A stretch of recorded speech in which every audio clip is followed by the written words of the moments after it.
Oba na soja fo no mache Mason fo no mu nyina ko police station. Etu ne car ne moto the boys di nachi na omu cheti ya anti Millennium City District Police Command na obeto military officer ine ne lamp fo mienu a omu nyina hye uniform. Wo to ye boy ye na car ne ko wura baabi no.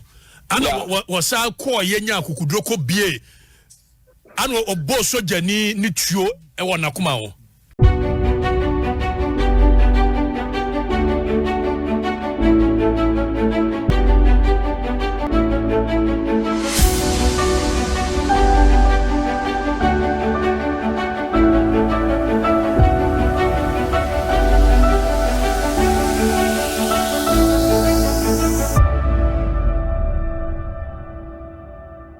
Daily gossip sunni on this particular video. Meso also obe like na afi wasan so subscribe to your channel. Sunni beautiful for about sabi to me. Akanabusan for summary amene wo kasai video bi eda social media so a trend pa minim say over the weekends when your video be na ahwe, but on this particular video we hwe e ade ati say trend pa ntimeso also wo hwe video no so na wasan so kira wadwen video no na afi wasan so like video no amai ene enso na your first time so na wasan so subscribe to your channel no we are now don sa abado man so na senior beautiful ba one be the first person on sa ebeka video no nti ye nche ho no obeka mo ho na chi yakwohwe video say trendy social media issue bi aba Mpitwe ewo kasoa ne mpatamu na biaya asami si ye Millennium City no ogomwa East mansin mu ewo mpimpimantem na mom eben kasoa na ne koba ye ne se yenwe mu kire se na estate developer bi na aton asase e de ama military officer yi na okopie mu wo hono na abrante ya sese oye suspect a ye friend Ben Lord yi enso ene ne dom kire se asase krona eyo omuntu omode a wo mato ama obi enti soja ni no ekopie mu ewo mpatam ho no na chese na asase half plot no na ebi mu gina so a wo mo adwuma mo to footings ena stop adwuma no se wo mu nyina nko police station na wo mo nko ka ho asem sanse mra no obi antimi mfa nhye ne nsam na Mason fo ija adwuma no mo frɛ Ben Lord yi ne dom eba ye se obi aba be stop adwuma no enti no ena Ben Lord yi bepie mu wo ho no wamfa na hogro so na na pistol ebo na taa so enti no de otunika odi chesi soja fo yi se kwan bia so obetumi akoto wo mo na wato ahye wo mo so na oba na soja fo ne ko oba na soja fo no mache Mason fo no no munyina ko police station enti etu ne car ne moto ne boys di nachi na omu cheti ya anti Millennium City District Police Command na obeto military officer ine ne lamp fo mienu a omu nyina hye uniform na wo mo person mo lodge complaint enti e na before so obesi from na no na okache ne say mani move nko ba bia on traka nim enti military officer no hwe ye sene akwana ya aggressive okuta petrol no no so tuka no kra na nka wadwane afi ho afri police station ho enti ehwa na branch no sane tuogu no so ewo police station anim ewo police station wana prosifo gina ho a obi ahwe branch no be bo tuo no police station anim pe na military officer no RAV4 enti na sa aka na ekuta officer o tuka no kra no wadwane kwa na branch no ehya ase a wo shoot tuka no shoot bullet mako 8 wo bo bullet mako 8 me na meka kire wo enti no na baako ekoka branch ni ti ema ne pie wo nanim esanse na otofa na ti otofa car na ti na car na ekọ enti eno achi no sai ko bie driver side no sign emma branch na koma ho baako hey that is the one there what 2 year boy ye na car ni ko wura baabi no ana wo sa ko ye nya akukudro ko bie ana obo soja ni tuo e wo na koma ho.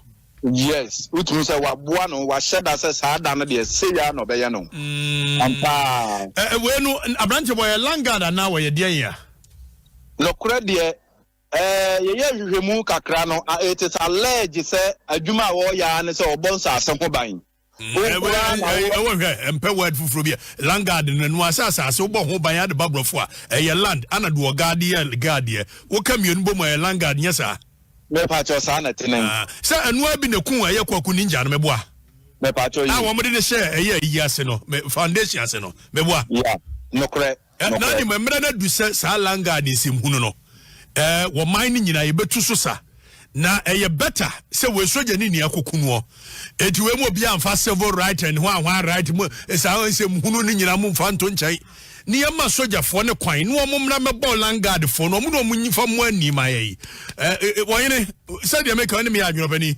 nana na we ya adwene papa na se sia na hu aboka so afo kire say bi hu mehu mo wo ati say asrafo beba kaso abata de nso ansi wo kaso eno na ye mo problem no esi wo he o meko Millennium City Gomua East dia and the na chese ne kwan so amba ka ya se na mo je mo men na mo nya asa kaso abena mo dwa mo ni asa ma si ye ka chem se edimbone no mo nya afena wo meba wo start free wa ko Millennium City o any asema ba mo nya howe wabani tete wodi o mo ba fa wosimini katachie na yadwuma soja fo no munyina nime enti wonya du asimini katachie na yadwuma opagya ansa ero se bia so tro ba ko mienu bi de but wonya katachie na ombegya wo wate soja fo no feel me pa okay tete wodi na mam report Martin sorry a shaman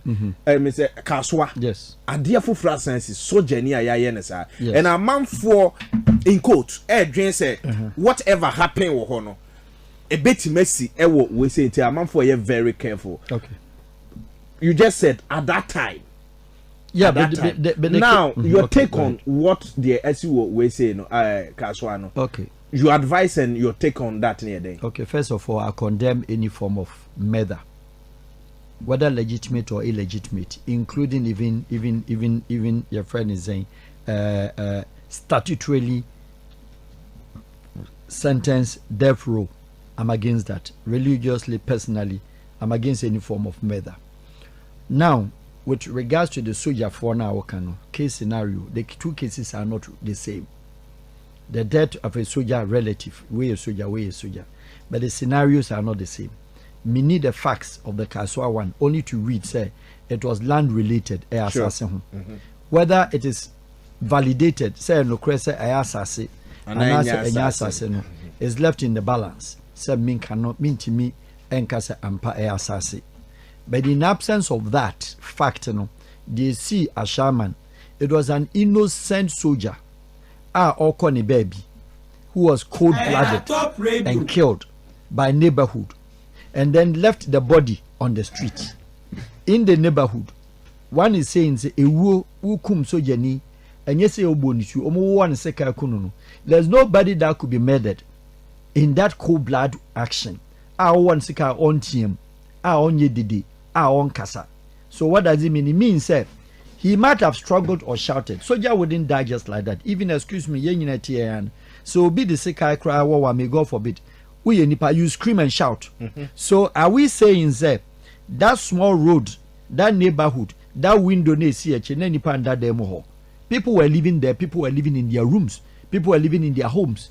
So if a murder had taken place against a soldier, against any individual, now did not to street so you be back room or be backyard and your park be soon you didn't to a or that in a your friend is a street so a both sides in your houses and that's one tier.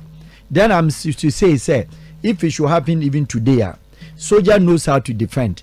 They are to defend the nation. That is the hallmark of a military Juma. And it is principally so okum soldier like that.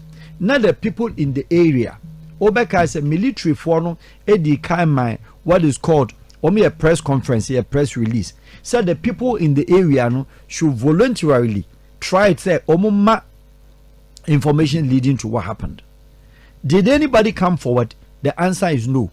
Obi to me volunteer information, the answer is no. Then if you leave the military in a vacuum, say was a military atade, and he was screaming say was a soldier. He was screaming say was a military ni. So ban girlfriend who, so ban papa who. Does it warrant anybody so be in the neighborhood? Now the whole household, say 10 houses squad will be also wanted, but they saw the body the next day in a uniform, and then they have to come. Military would invade. I told you a story, and the story was very simple. It happened with Captain Kwadwo Tikata, retired late Captain Kwadwo Tikata of Ghana.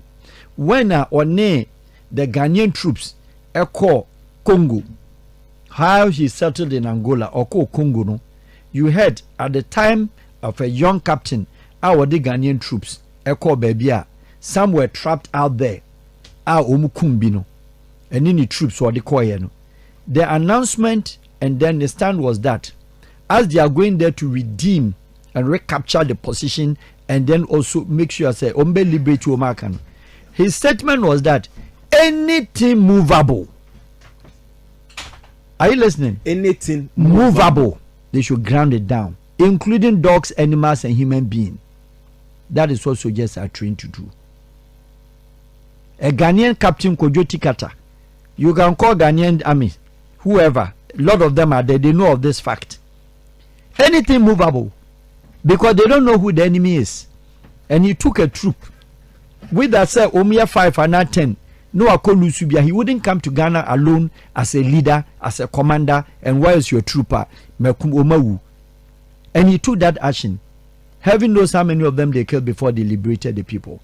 And you want to mean sorry. So be a military uniform. Na Ghana yetimiya young boys. No mako gange, no mabu military. Case by case studies basis. Yes, say we say in the case, you know, as you said, say a lander. It is unjustified minim. But if it is lander, a no any private affair. Mean to me can wasem. Whoever he has an issue with, you know, that is another thing. But then that comes to the topic of what the military of Ghana, the assignment, the recruitment, the training, and the professional career that is vested in them to act and what they are supposed to do. That is where my beef is. So if it is related to lander, it is not new. It is true. Because BSC George Otibonsu land, military in uniform, with military car with GA registered number. Just few weeks ago. Yeah. And I want to so stupidly, I'll use the word, I'm sorry, I'm not like that, but this time around this. Stupidly, look at how they went out there to that neighborhood at Ajengano, sitting on military pickups. The man videoed and captured them. I have some of the videos. Now what to pick up now when I say assuming say nipa na mukoya sadie no, if there was any sniper, if any of his security have loaded guns no mde atete mububu dan wie moko na mote pick up so amosre no, the person could have finished all of them. Relatively, is that a military training? So they are dumb when it comes to some of these things. So what really goes into their training? What are they to do and what are they to do? That brings you when Ghana, Niger issue, and the ECOWAS Niger, Mekachi was there. You go and bring a protocol military officer who had not gone through any training for 6 months. Now, so they know Niger, you must be a waste because you waste their body, you waste their lives. And to say, if the military a soldier understand what he's doing, and know where Juma ye, and a barras ye train you year without any reservations, ye train you year, you will not turn yourself. Say obeko no akwa landguard because seemingly all over the country now, everywhere there is land issue. That is what we use military to do. That is what we use to do now because only a Juma. But then in other jurisdictions, let's call Israel in perspective. Israel is the smallest army size, one of the smallest in the world. Much as I'm not fully in support of what the things they do, but ABB a woman Nkansah manufacturing, Nkansah production. How many weapons? How many artillery? BBA noa omuto if you be hot. Israel is Israel manufacturing BBA. What about the Balkans? What about the Croatians? What about the Serbians? What about the Czech? Obiya and military on one idea on one manufacturing BBA A to Z. The one no na kese a high pro near maybe on so but